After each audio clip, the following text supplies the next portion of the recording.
అందరికీ నమస్కారములు. మీ యొక్క ఉపేంద్ర దీక్షితులు వారు. సహజంగా అందరూ పడుకున్న తర్వాత మనకు ఏంటేంటివో కనిపిస్తూ ఉంటాయి. వాటిని మనం కలలు అని పేరు పెట్టుకున్నాం. ఆ కలలలో ఇవి కనిపిస్తే జరుగుతాయా అంటే పురాణాలలో మనకు కొన్ని రాసిపెట్టి ఉన్నాయి. ఏందయ్యా అంటే ఆ యొక్క త్రిజట స్వప్నము అంటే రామాయణంలో ఆ యొక్క రాక్షస స్త్రీ అయినటువంటి త్రిజటకు స్వప్నం వచ్చిందంట. అది ఏ సమయంలో వచ్చిందయ్యా అంటే తెల్లవారుజామున 3 గంటలకు వచ్చిందన్నట్టు. 3 గంటల నుంచి 4:30 వరకు ఆ మూడవ జామున వచ్చిందన్నట్టు. ఆ మూడవ జామున వచ్చినటువంటి ఆ సమయాన్ని మనము బ్రాహ్మీ ముహూర్తము అంటామన్నట్టు. ఈ బ్రాహ్మీ ముహూర్తంలో వచ్చేటివి ఏవైనా సరే కొన్ని శుభంగా ఉంటాయి, క్షేమంగా మనకు ఫలితాలను ఇస్తాయి. అయితే సహజంగా అందరూ ఆ యొక్క విషయాన్ని మనం గుర్తుంచుకోము. మనం పడుకోగానే 10 గంటలకు పడుకోగానే 11 గంటలకు వచ్చేస్తాయి స్వప్నాలు అందరికి కూడా. ఆ వచ్చినప్పుడు వాళ్ళు ఎక్కడెక్కడో ఏంటేంటివో ఉన్నట్టు, ఏదో ఒక ధనరాశిలో ఉన్నట్టు, డబ్బుల మూటల మీద ఉన్నట్టు, డబ్బుల సంచులు మన భుజం మీద పెట్టుకున్నట్టుగా చాలామందికి వస్తూ ఉంటాయి అన్నట్టు. అయితే ఈ సమయంలో వచ్చేటివన్నీ కూడా అవి మన యొక్క ఆలోచనలు తిరిగి మనకే కనిపిస్తుంటాయి అన్నట్టు. లేదా ఉదయం పూట ఏదైనా చూసినప్పుడు అది రాత్రి స్వప్నంలో వస్తుంటాయి. ఇది స్వప్నంలో వచ్చేటి అన్నీ నిజమవుతాయా అంటే అన్నీ ఎప్పుడు నిజం కావు.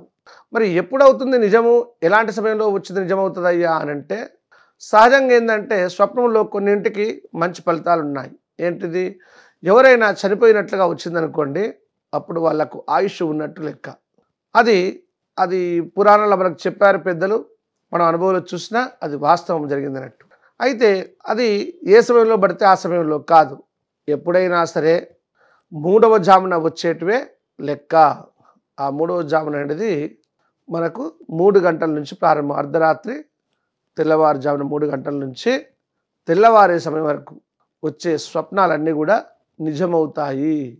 అది ఎలాంటి స్వప్నమైనా సరే ఈ 3వ జామున వచ్చేటివి మాత్రమే నిజమవుతాయి. అందుకే ఆ రామాయణంలో ఆమెకు 3వ జామున వచ్చినట్టు స్వప్నం కాబట్టి ఆమె తిరిగి చెప్పగలిగినట్టు, అయ్యా మీరు శ్రీరాముని వేడుకుంటే మంచిది, నాకు స్వప్నం వచ్చింది, ఆ స్వప్నంలో మీరు అంత ఇబ్బందుల పాలైనట్టు ఆయన వచ్చి మిమ్మల్ని ఏదో విధంగా ఓడించి శిక్షించినట్టుగా నాకు వచ్చింది. కాబట్టి దయ ఉంచి ఈ యొక్క అమ్మగా పైన సీతాదేవి పైన ఎలాంటి మనము అఘాయిత్యాలు చేయరాదు, ఎలాంటి మాటలు సూటిపోటి మాటలు అనడా అని చెప్పేసి తోటి రాక్షసులకు చెప్పిందన్నట్టు. అట్లాగే మనకు కూడా పడుకున్నప్పుడు వచ్చే కళలన్నీ కూడా, ఆ స్వప్నాలన్నీ కూడా నిజమవుతాయా అంటే 3వ జామున వచ్చేటివి ఇప్పటికి కూడా నిజమవుతాయి. ఎందుకంటే ఈ యొక్క ప్రకృతి అటువంటిది అన్నట్టు.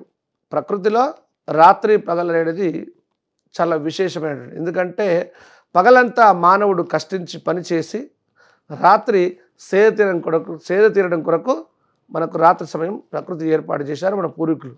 అట్లా అందుకనే మనము రాత్రిపూట ఈ యొక్క పడుకున్న తర్వాత 3వ జామున వచ్చే ఆ 3 గంటల సమయం నుంచి తెల్లవారి వరకు వచ్చే స్వప్నాలన్నీ కూడా 100కి 100% నిజమవుతూ ఉంటాయి. అవి మీరు అనుభవరీత్యా గుర్తు చేసుకోవచ్చు కూడా, అది తప్పకుండా మీకు తెలుస్తుంది.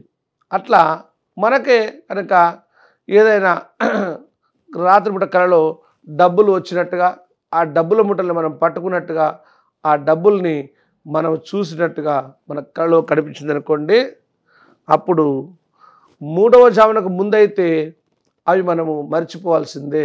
ఎందుకంటే ఎలాంటి ఉపయోగం లేదు. కానీ 3వ జామున కనుక వచ్చినట్లయితే మనకు లక్ష్మీదేవి యొక్క కటాక్షం కలుగుతుందని అర్థం అన్నట్టు.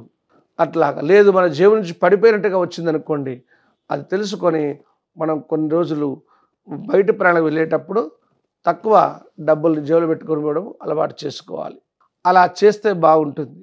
అప్పుడు తప్పకుండా మనకు శుభం చేకూరుతుంది. అంతేగాని మనకు అది స్వప్నంలో వచ్చింది నిజం కాదు, అబద్ధము, మనకేం కావాలని పెట్టుకుంటే పోతూ ఉంటే దారిలో మన జేబుల్ని కొట్టేసేవాళ్ళు కావచ్చు, లేదా మనకు తెలియకుండా పడిపోవచ్చిన డబ్బులు, ఇలాంటి సంఘటనలు ఎదురవుతూ ఉంటాయి. అందుకని బాగా గుర్తుంచుకోవాల్సింది అంటే స్వప్నములో డబ్బులు కనిపిస్తే 3వ జామున వచ్చే సమయంలో మాత్రం కనిపిస్తే మాత్రం నిజమవుతుంది. అయితే ఎప్పుడైనా సరే మనము ఆ యొక్క స్వప్నాన్ని బాగా గుర్తెరిగి ఎప్పుడైతే ఉంచుకుంటామో, జ్ఞాపకం ఉంచుకుంటామో, తెల్లారి ఆ విషయాన్ని మనం ఇలాంటివి లేకుండా దైవం దగ్గరికి వెళ్ళి నమస్కారం చేసుకొని, మా నుంచి ఏమైనా తప్పిదాలు ఉంటే క్షమించమని ఆ యొక్క దైవాన్ని వేడుకొని, కొన్ని శుభసూచకంగా ఉండేటట్టుగా మనం ఇంట్లో పనులు ఏర్పాటు చేసుకోవాలి.